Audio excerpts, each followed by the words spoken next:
happens when you succeed, when you get to that next level. And here's the crazy thing. I'll tell you a really quick story. In the last 6 months, I lost about 60 pounds. Oh, thank you. And one of the things that really got me stuck when I was like, okay, I'm going to lose this weight. I'm going to change my lifestyle. I'm going to really make this happen.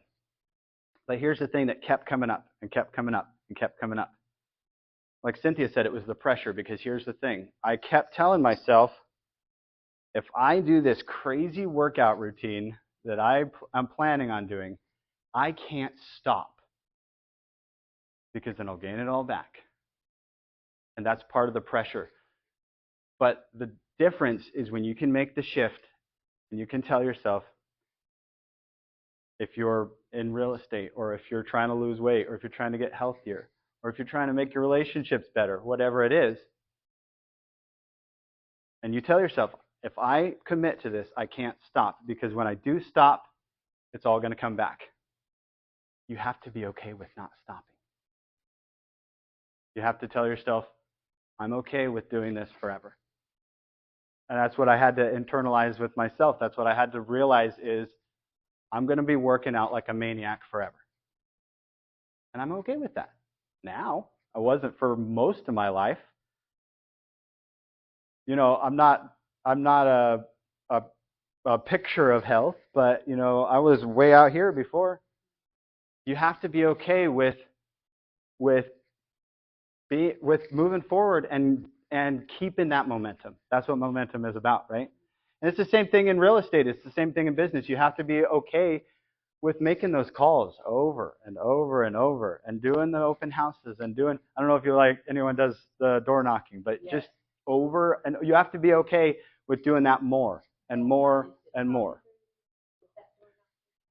The other thing is, I'll give you a quick tip here that helped me with that as well, is the rule of one more, or the power of one more. There's actually a book about it.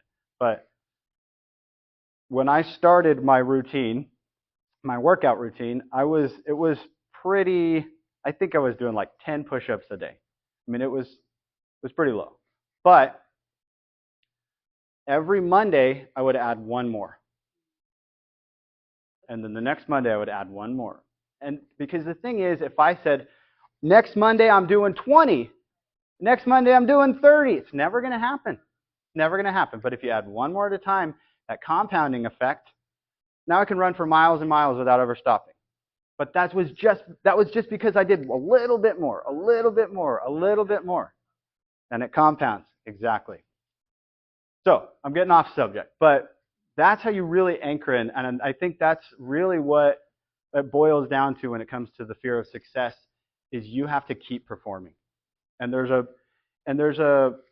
something in our brain that says, I don't want to keep performing. You know, I want to go back to being lazy for a while. We all do it. We all do it. But you got to be okay with it. So then could you ask yourself the question we talked about earlier? Is this bringing me closer to or further away from the person I want to become? I ask myself that every single morning. Every morning, because I get up at 4:30. It didn't start like that. I got a little earlier and a little earlier and a little earlier, because if I went from 8 o'clock to 4:30, never going to stick. And a little earlier, But I ask myself every morning, and I go, oh my gosh, it's 4:30 already. Is this bringing me closer to or further away from the person I want to become? And getting up and doing the workout and doing my studying and working and getting that production time is worth it every last time.